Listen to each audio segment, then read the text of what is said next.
오늘은 고래와 연관된 말씀을 나누려고 합니다. 어떤 말씀일까요? 요나상은 아닙니다. 그런 제목이 있어서 이미 힌트가 있겠지만 그 다음 보면 이렇게 청년들이 하나씩 칭찬합시다 이렇게 되어 있습니다.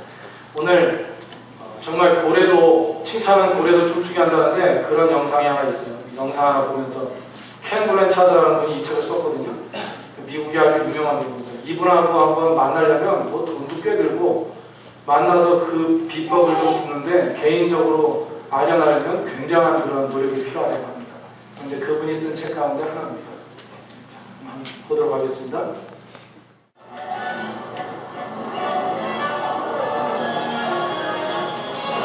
화려한 공중전구에 조련사와 조화를 이뤄 펼치는 환상의 묘기까지 그야말로 한순간도 놓칠 수 없는 최고의 공연이다. 시어를 지켜본 사람들은 한결같이 묻는다. 바다의 보식자로 불리는 무시무시한 범고래들과 어떻게 이런 멋진 쇼를 할 수 있냐고. I got to know Chuck Tompkins and Thad Lucidic, who've been working with killer whales for 30 years. A number of years ago, I just got fascinated by the tremendous performance they get out of these whales through a positive relationship with them. And my intention was that if we could show them what is done with killer whales, what an amazing thing people could get if they transfer it to people.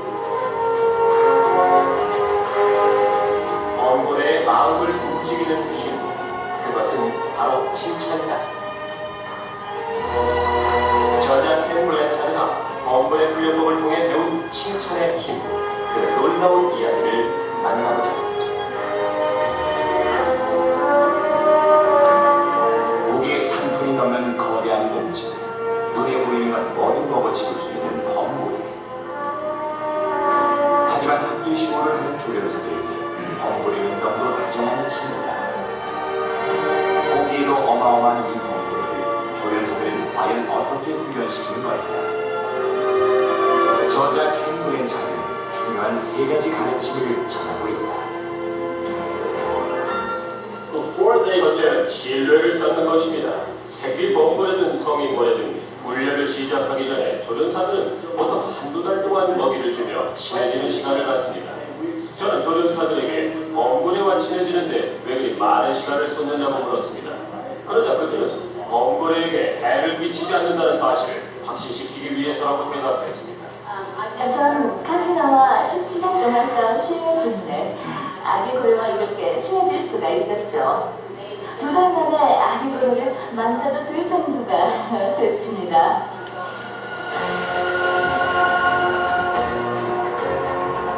무엇보다 가장 중요한 것은 조련사와 범고래가 함께 신뢰를 쌓는 일이다. 서로를 믿고 두려워하지 않는 진실한 친구가 되기 위해 둘은 관객들을 감동시킬 멋진 쇼를 만들어내는 것이다. 고래가 여러분이 원하는 일을 해내도록 관심을 보이세요. 고래에게 모든 일이 재밌다는 확신을 줘야 합니다. 그래야 고래가 지루하게 여기지 않겠지요. 지금 제가 고래의 코만 계속 어루만지고 있다면 고래는 정말 지루할 겁니다. 그래서 저는 다른 방법을 시도하죠. 소리를 내면서 고래에게 혀를 내밀라고 합니다. 변화를 시도하면 고래는 관심을 보입니다.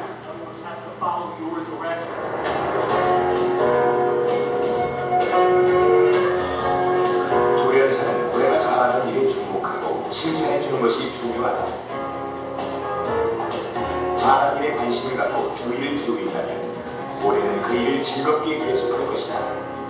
하지만 고래가 뭔가 잘못을 했을 때 빨리 그 일을 잇도록 도와줘야 한다.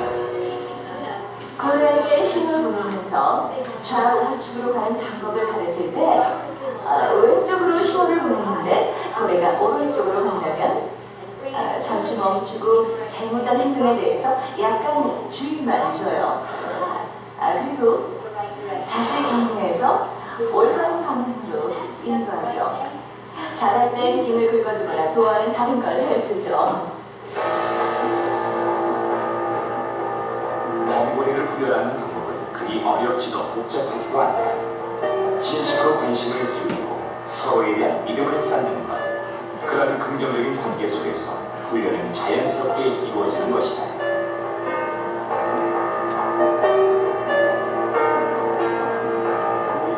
고래의 반응이야말로 이 세상을 더 좋은 곳으로 바꾸기 위한 계획입니다.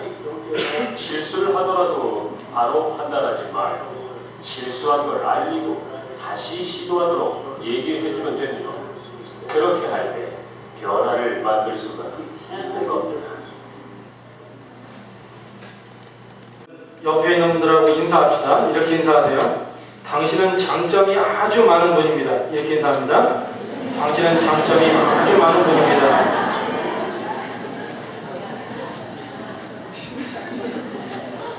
그럼 이번에는 장점이 뭔지 한 가지 얘기해 주세요. 인사하신 분하고. 당신은 장점이 아주 많은 분입니다. 그랬는데요. 장점이 뭔지 얘기해 주십시오.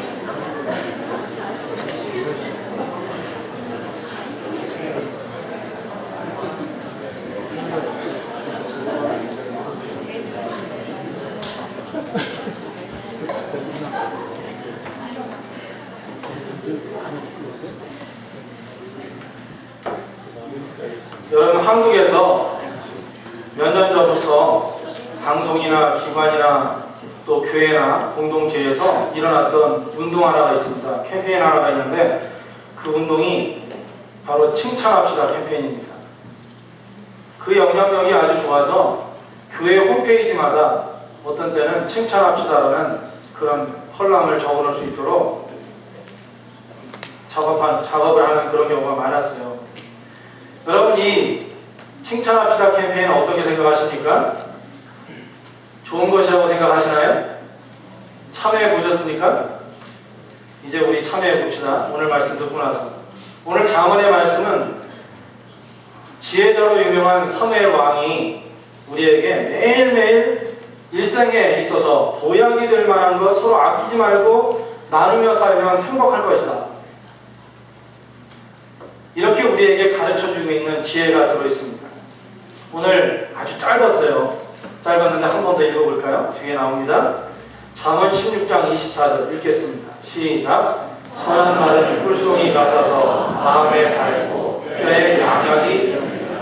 여러분만 한 번 더 해보세요. 시작. 선한 말은 꿀송이 같아서 마음에 달고 뼈에 양약이 되느니라. 선한 말은, 좋은 말, 착한 말, 선한 말은 꿀송이 같아서 마음에 달고 뼈에 양약이 된답니다.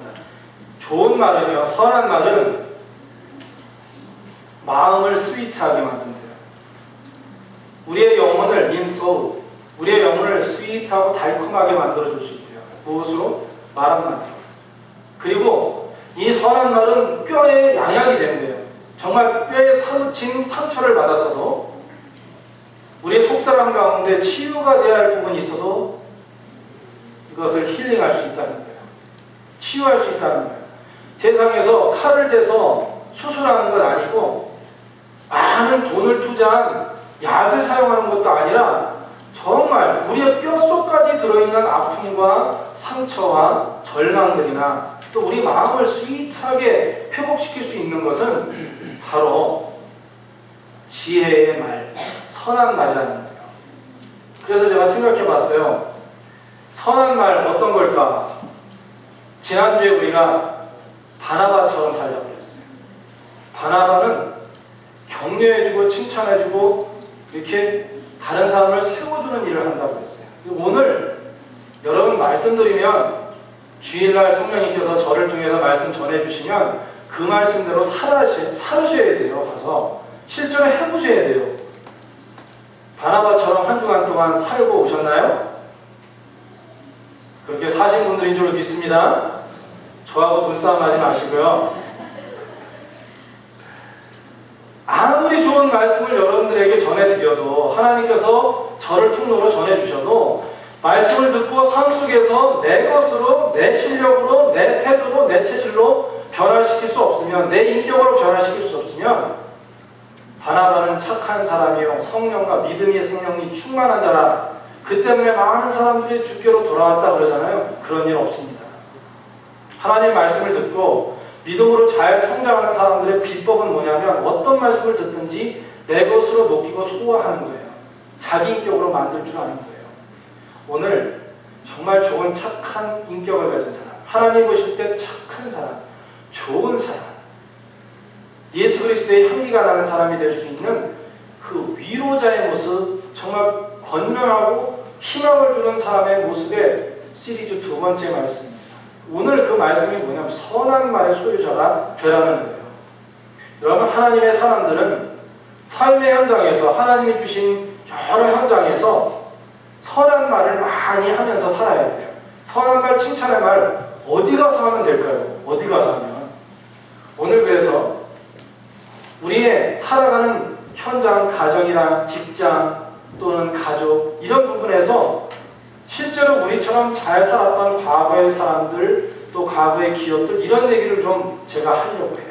편안하게 들으십시오. 오늘도 해마다 적자를 내는 회사가 있었습니다. 그래서 컨설턴트에게 부탁을 해서 대금을 내고 도대체 우리 회사의 문제가 뭐냐 가르쳐 달라고 했습니다. 그래서 이 전문가들이 늘 적자를 계속 내고 있는 이제 파산으로 갈 방향으로 가고 있는 회사에 와서 원인이 뭔가 조사해 보았더니 첫 번째 특징이 들어오자마자 사원들의 얼굴 표정이 하나같이 다 죽을 상이었다는 거예요. 왜 그런가 하고 찾아봤어요. 이유가 뭐냐면 상사들이, 간부급 직원들이 부하 직원을 놓고 달달 볶은 거예요. 늘 호통을 치는 거예요. 잘못한 거를 가지고 이것을 본때를 보여야 된다. 그래야 개선될 수 있다 하면서 호통치는 회사였던 거예요.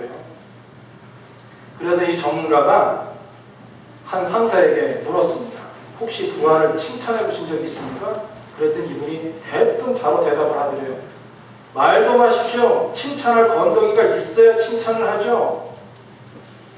정신들 차려야 됩니다. 이러면서 그렇게 얘기하더라고요. 그리고 이번에는 이 전문가들이 반대로 해마다 적자가 아니라 흑자를 내고 있는 회사를 또 가본 거예요. 거기에서도 컨설턴트를 불러서 우리 회사가 더욱더 강건하게 건강하게 튼튼한 기업이 되려면 어떻게 하면 좋겠나 하고 또 이렇게 의뢰를 한 거예요. 거기 들어가자마자 완전히 다른 일이 벌어지더라고요. 전 사원들이 다 미소 띈 모습으로 항상 미소 띈 모습을 가지고 행복한 모습을 가지고 일을 하고 있었던 거예요. 왜 그런가 또 지켜봤죠. 왜 그랬을까요? 상사가 부하 직원들을 서로 칭찬해주고 있는 거예요. 잘된 점을 기억하고 나쁜 점, 못난 점을 막 호통치고 그러는 것이 아니라 기죽이는 게 아니라 잘하는 점이 있으면 잊지 않고 그것을 조곤조곤 정확하게 구체적으로 얘기해주면서 당신의 장점은 이거다. 이렇게 얘기해 주었다는 거예요. 그랬더니 해마다 흑자되는 회사가 됐다는 거예요. 거기에서 일하는 부하 직원들은 그 회사에 일하는 게 회사 가는 게 너무 행복하고 좋은 거예요. 또 거기에서 일하는 상사는 부하 직원들이 자기를 진심으로 존경해주고 사랑해주고 뒤에서 자기를 막 이렇게 씹는 게 아니고 자기를 비난하는 게 아니고 정말로 자기를 존경해주는 모습을 알기 때문에 회사가 너무 좋은 거예요. 시너지가 발생하는 거죠. 여러분 이런 직장에 다니면 얼마나 행복할까요? 칭찬은 이렇게 중요한 거예요. 학교 얘기를 하나 또 할게요. 1950년대에 미국 위스콘신 대학에서 아주 우수한 문학 지망생들을 입학시켰습니다. 그래서 이 사람들이 우수한 문학 지망생들이 정기적으로 모여서 각자 자기가 달고 닦았던 소설이나 수필이나 시와 작품을 써서 모여서 함께 이제 나누는 시간을 갖게 됐어요. 그런데 이들은 자기의 약점들을 많이 보강하자 해서 어떻게 약속을 했냐면 결점들을 가차없이 서로 비평하자. 그런 거예요. 그리고 그 창작에 도움이 되는 것처럼 생각이 됐습니다. 그런데 한편 그 대학에는 전문가로 수필이나 소설이나 작가 지망생으로 들어온 사람들 말고 그저 취미 생활을 하는 사람들, 그런 여학생들이 모여서 기쁨으로 서로 이제 작품 활동을 하게 됐어요. 그런데 이 모임은 반대로 절대로 서로 혹평은 일절 피하고 좋은 부분, 개선되는 부분이 있으면 칭찬해주자 하고 약속을 했다는 거예요. 그리고 나서 10년이 지난 다음에 어떤 일이 벌어졌을까요? 10년이 지났어요. 그리고 나서 보니까 모임에서 혹평하고 잘못된 것, 약점들을 그대로 치열하게 얘기했던 그런 정말 전문가가 될 수 있는 그룹의 사람들 중에는 한 명도, 단 한 명도 뛰어난 작가가 나오지 못했습니다. 그리고 모였을 때 혹평하지 말자, 절대로. 좋은 부분 칭찬, 그리고 가능성 있는 것만 얘기해주자, 처전에서 칭찬해주고 높여주자. 그런 약속을 가지고 모였던 여학생 그룹에서는 대부분의 여학생들이 좋은 작가로 세상에 많은 이들에게 영향을 끼치는 작가가 되었다는 거예요. 여러분, 학교에서도요, 마찬가지예요. 선한 말은 인소, 우리의 영혼을 스위트하게 해주고 부드럽고 자유하게 해주고, 그리고 뼛속까지 있는 어려움과 거절 감정과 묶임에 있는 것도 있어도 그것도 힐링할 수 있다는 것. 정말 솔로몬 왕의 이 이야기가 맞는 얘기인 거죠. 가정에 대한 얘기를 하나 더 하려고 해요. 이 사람은 20세기가 나온 세계적인 부흥사라고 불려집니다. 이분과 함께 20세기를 살아갈 수 있다는 것은 행복이라고 사람들이 많이 얘기합니다. 캐나다에도 이분을 모르는 사람이 없더라고요. 그런데 이분이 소년이었을 때 어려서 동네 사람들의 눈살을 찌푸리게 하고 굉장한 골칫덩이였대요. 그래서 사람들이 우려하기를 이구동성으로 저 아이가 커서 뭐가 될지 모르겠다, 걱정이다, 있다는 거예요. 머리를 절레절레 흔들면서. 그렇지만 그의 할머니 한 분 있는데 이 할머니는 달랐어요. 보는 게 시각이 달랐어요. 그래서 이 아이를 데리고는 개구장인 이 아이를 붙들고 머리에 손을 얹고는 이렇게 쓰다듬으면서 이렇게 얘기했다는 거예요. 얘야, 너는 말을 참 잘하는구나. 그리고 사람을 끄는 재주가 있어. 이 개성을 잘 발휘하면 정말 크게 쓰임받는 사람이 될 거야. 그러면서 계속 얘기를 해줬다는 거예요. 이렇게 좋은 칭찬을, 좋은 말 한마디를 계속 들을 때마다 그의 인생이 점점 변화되게 되는데 그가 마침내 세계적인 부흥사가 됩니다. 수만 명, 수십만 명의 사람들이 스타디움에 모여서 그의 설교를 듣고 주님을 만나겠다고 영접하는 역사를 이루는 그런 멋진 사람이 돼요. 그의 아들들이 지금도 세계의 기아로 허덕이는 이들을 위해서 매일마다 구호를 하는 그 일을 위해서 평생을 헌신하는 아들이 됐어요. 우리 교회에서도 크리스마스 성탄절 되면 그 사마리탄 박스 하잖아요. 그죠? 거기에 위원 모든 것을 인도하는 분이 이분의 아들이에요. 누굴까요? 바로 빌리 그레이엄 목사입니다. 할머니의 끊임없는 다른 사람들이 보는 시각이 아니라 하나님의 은혜 가운데서 태어난 그 자기 손자에 대한 사랑만이 깊은 그 말이 빌리 그레이엄을 만들었다는 거예요. 말썽쟁이를. 여러분, 우리가 어린 자녀들이나 주위에 아이들 가운데 말썽꾼들이 있죠? 여러분, 말썽을 일으키는 자녀들이 있죠? 거기서 하는 방법이 여기 있네요. 그죠? 그래도 가능성을 잡고 봐라. 또 한 소년이 있었습니다. 빌리 그레이엄 목사님 말만큼이나 어려서 골목대장 역할을 하고 아주 자기의 리더십을 발휘하긴 하는데 정말 머리가 아픈 그런 아이가 있었대요. 사고를 잘 치는 아이가. 그런 모습을 보고 사람들이 제가 어떻게 될까 고민을 또 했다는 거죠. 염려했어요. 그러나 이곳에서 아, 좋은 할머니 돼야 되겠어. 이거 보니까. 그죠? 여러분, 좋은 할머니, 할아버지들 되시기를 축원합니다. 예. 이게 어머니의 영향력도 있지만 할머니의 영향력도 대단한 것 같아요. 이 할머니가 또 그 아이를 놓고 얘기했다는 거예요. 얘야, 너는 보스 기질이 있는 것 같아. 그래서 아마 군인이 되면 대단한 일을 할 것 같아. 하나님께서 너를 사용하실 거야. 이랬다는 거예요. 골목대장인 아이한테. 그런데 그 아이가 나중에 위대한 사람이 돼요. 특별히 이분은 우리나라와 대한민국과 밀접한 관계를 가진 사람이에요. 누굴까요? 메가더잖아요. 할머니의 그렇게 얘기해준 칭찬, 어렸을 때 부어준 칭찬이 잘 비료처럼 부어져서 정말 우리 대한민국 민족에게는 얼마나 귀한 거예요.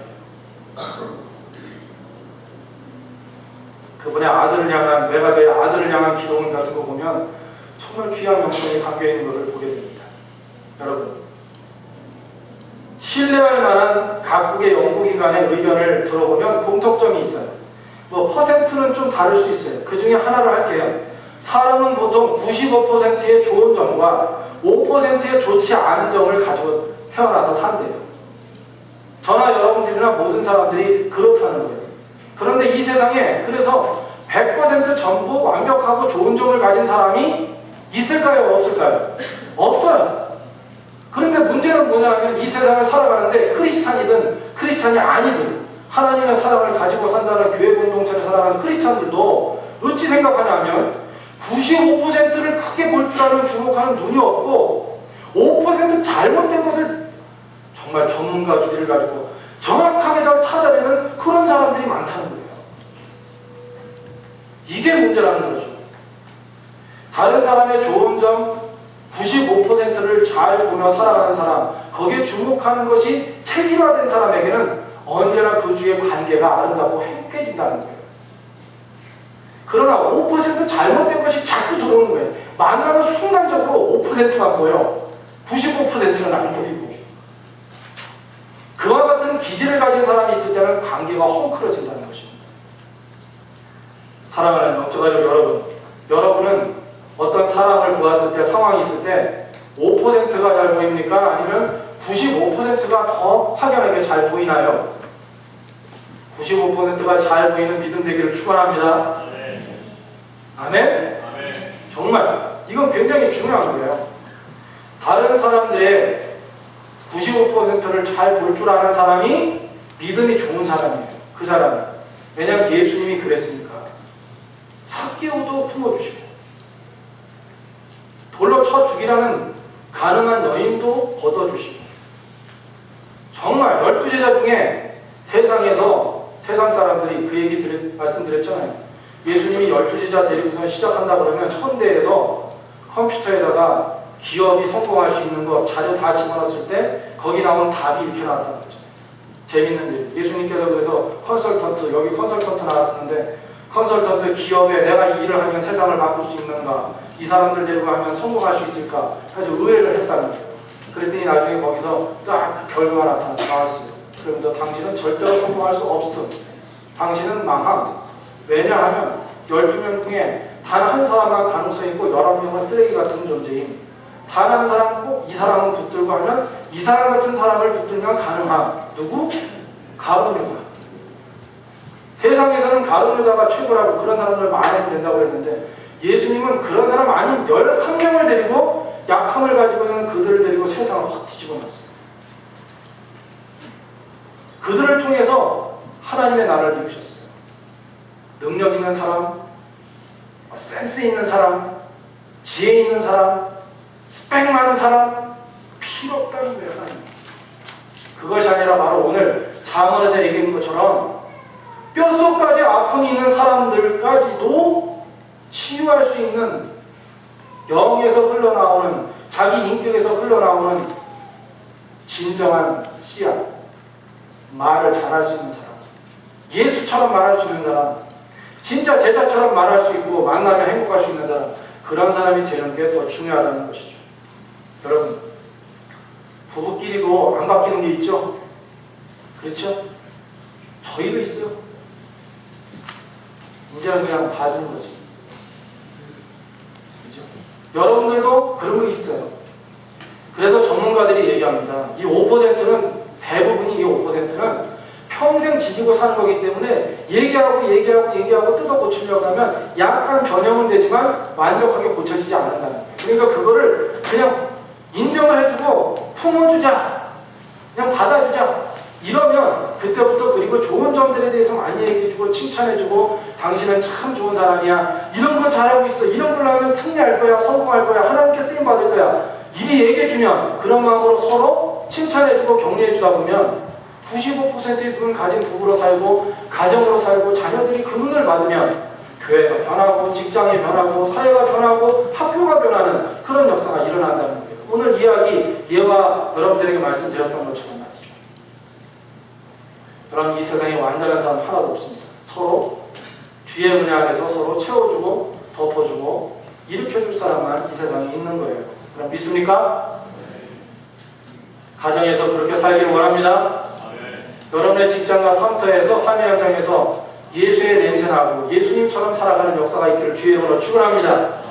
그래서 솔로몬 왕이 오늘 얘기한 거예요. 선한 말은 꿀송이 같아서 마음에 달고 스윗하고 뼈에 양약이 드는다.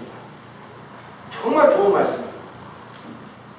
자, 그런데 제가 질문하겠습니다. 그런데 크리스찬이니까 이렇게 살라고, 주님의 제자니까 이렇게 살라고 하시는데 만약 여러분들이 정말로 만났는데 칭찬해 줄 것이 없어. 만난 사람 정말 칭찬해 주려고 하는데 눈치 꼽아도 생각이 잘 안 나는 사람이 있다. 어떻게 해야 될까요?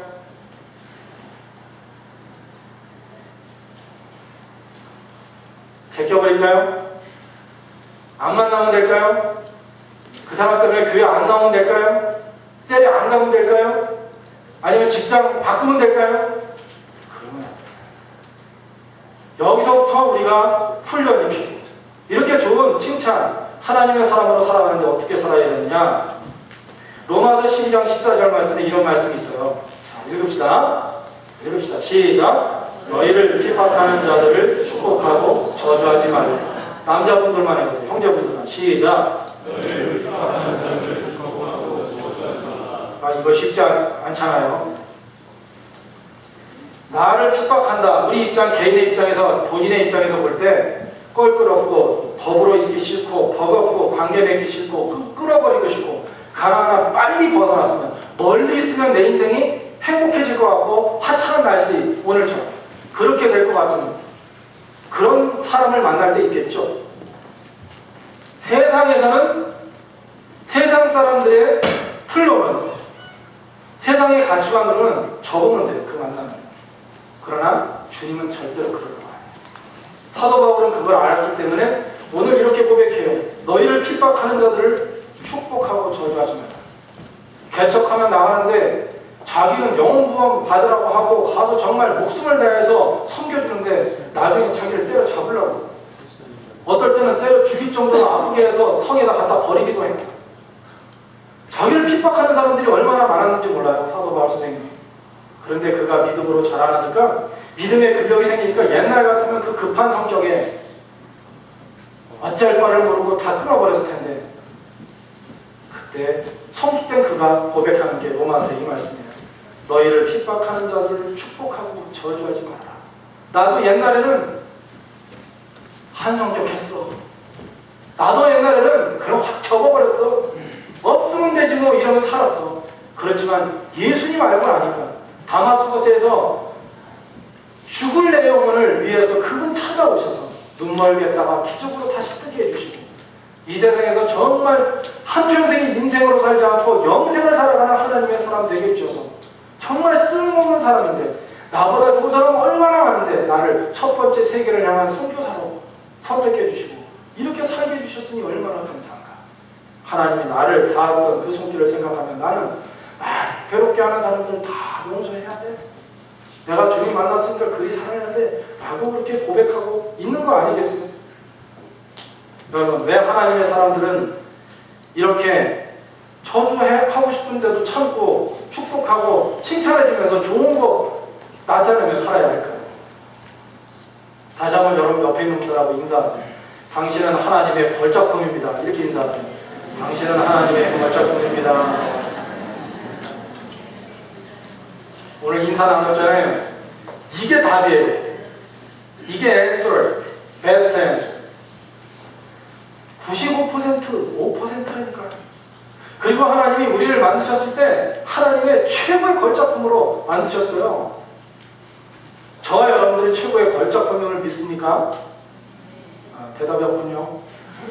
저만 걸작품인가 봅니다. 다시 한번 제가 질문하겠습니다. 여러분 하나님의 걸작품인 거 믿으십니까? 네. 하나님이 여러분들을 통해 하나님의 섭리를 이루셔서 하나님 마음에만 맞으면 멋지게 사용받을 수 있다고 믿으십니까? 네.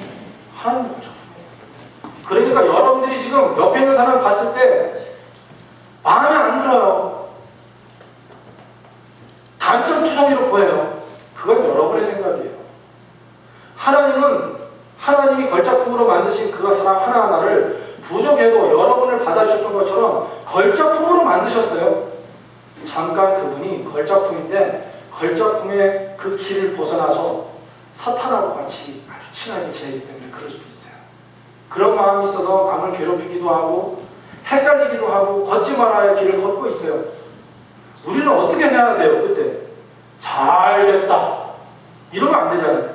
거기서 그 마음에 안타까운 마음 가지고 하나님의 걸작품인데 저러면 안 되는데 그리고 중보기도 해줘야 돼. 오히려 그 장점을 바라보면서 그 삶을 터닝할 수 있도록 칭찬해주고 가능성을 알게 해줘야 되는 거 아니겠어요? 목사님, 목회자만 그런 일을 하는 게 아니라 모두가 다 예수 그리스도의 제자면 예수의 사람이고 복음을 품은 사람이라면 복음 품었다는 건 우리 안에 성령님이 계신 건데 그런 성령의 사람이라면 그 일을 감당할 수 있는 멋진 하나님의 통로가 역사의 통로 하나님의 나라를 이루는 촉매제와 역할을 할 수 있는 하나님의 사람들이 돼야 된다는 거예요. 여러분 이제부터는 관계 맺기 어렵고 버겁다고 느끼는 일을 있으면 오히려 칭찬해 주시다. 거기에 대해서 만나면 아우 그런 사람 왜 그래 도대체 이러지 말고 오히려 그런 사람 있으면 입을 딱 닫고 어떻게 하냐면 하나님께 기도하고 하나님 역으로 주신 말씀대로 솔로몬이 그 지혜를 주신 것처럼 사도 바울이 그의 삶 가운데 비밀을 가르쳐 준 것처럼 저주가 아니라 축복하고 칭찬하겠습니다. 그러면 하나님의 나라가 이루어지고 어둠형이 떠나가는 역사가 있게 된다는 거예요. 그것 때문에 축복하면 축복의 부메랑이 올 거예요. 저주하면 저주의 부메랑이 오는 거예요. 그래서 예수님도 말씀해 주시기를 비판하지 말라. 헤아리지 말라. 그러잖아요. 비판하고 헤아리면 그 헤아림과 비판이 다시 돌아올 거야. 이렇게 얘기해 주셨어요. 마태복음에서.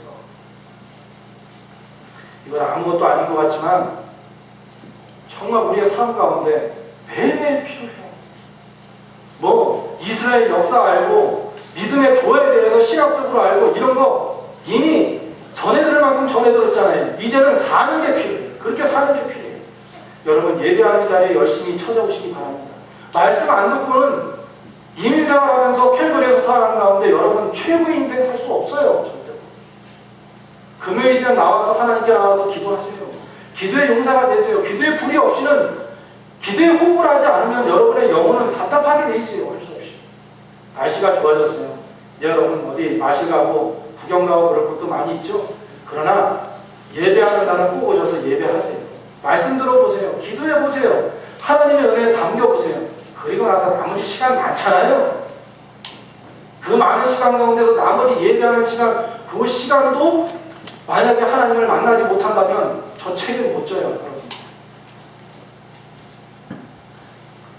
오늘 하나님께서 주신 이 말씀 기억하면서 말씀 안에 도전받고 정말 하나님과의 관계 하나님께 나아가서 그런 영적으로 하나님이 주시는 그 믿음으로 잘 장착해서 하나님의 전축값도 입어서 살아가는 그래서 어느 때든지 우리의 삶이죠. 예수처럼 제자처럼 진짜 건강한 제자처럼 술술술 시간이 있을 때마다 칭찬하고 격려해주고 뼈가 골마 터져 있는 사람들도 일으켜줄 수 있고 여러 번 만나면 행복해지는 세상에서 꼭 필요한 사람 꿀벌처럼 꼭 필요한 사람 그런 사람의 역사가 일어나는 은혜가 있기를 바랍니다. 말씀 하나 더 읽을까요? 베드로전서 1장 7절이에요. 읽읍시다. 시작. 너희 믿음의 시련이 불로 연단하여도 없어질 금보다 더 귀하여 예수 그리스도의 나타나실 때에 칭찬과 영광과 존귀를 얻게 하려 합니다. 사도 베드로 선생님이 얘기하기를 믿음의 시련이 여러분에게 있습니까? 그거 잘 견디십시오. 그러면 칭찬과 영광과 존귀가 있습니다 라고 얘기해요.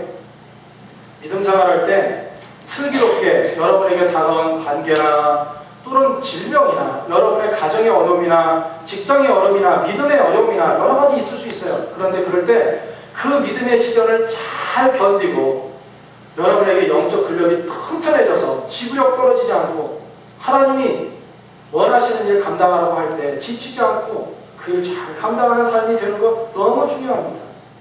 여러분 이 세상 살아가면서 유약한 제자로 유약한 어린아이 같은 크리스찬으로 살지 말고 이왕이면 주님이 주시는 그 능력 받아서 영적인 전사처럼 하나님 원하실 때 앞서 나가서 나를 보내소서 그러면서 주님 가정을 변화시킬 때 나를 보내소서 짜란해서 그것을 진짜 하나님의 천국 변하게 하는 것 나를 사용하소서 섬김에 나를 인도하소서 세계를 변화시키는 일에 캘거리를 변화시키는 일에 우리 가정을 사용하시고 나를 사용하소서 교회를 사용하소서 이렇게 나가는 적극적인 믿음의 사람들 되기를 바랍니다.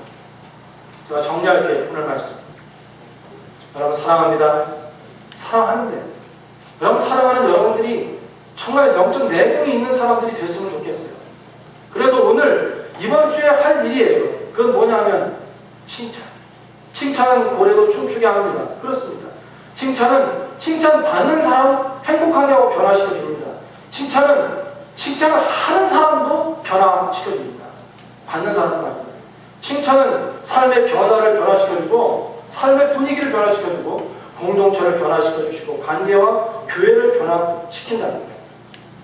이렇게 유익한 칭찬 어떻게 해야 되겠어요? 많이 하면서 살기를 바랍니다. 아멘? 아멘. 여러분 칭찬하면 할수록 행복해져요. 잘 생각해 보세요. 지금까지 살아오는 동안에 내가 요즘에 마음이 아주 좀 그렇지 힘들고 어렵고 암울하고 무겁고 그래. 그러면 여러분 삶 한번 돌아보세요. 내가 얼마나 칭찬하며 살았나. 칭찬 별로 안 했어요. 그러나 남을 칭찬하고 격려해주고 남의 마음을 이해해주는 그런 삶을 살았으면 여러분 분명히 그 현재가 여러분이 서 있는 그 인생의 현장이 훨씬 더 해피해요. 예전보다.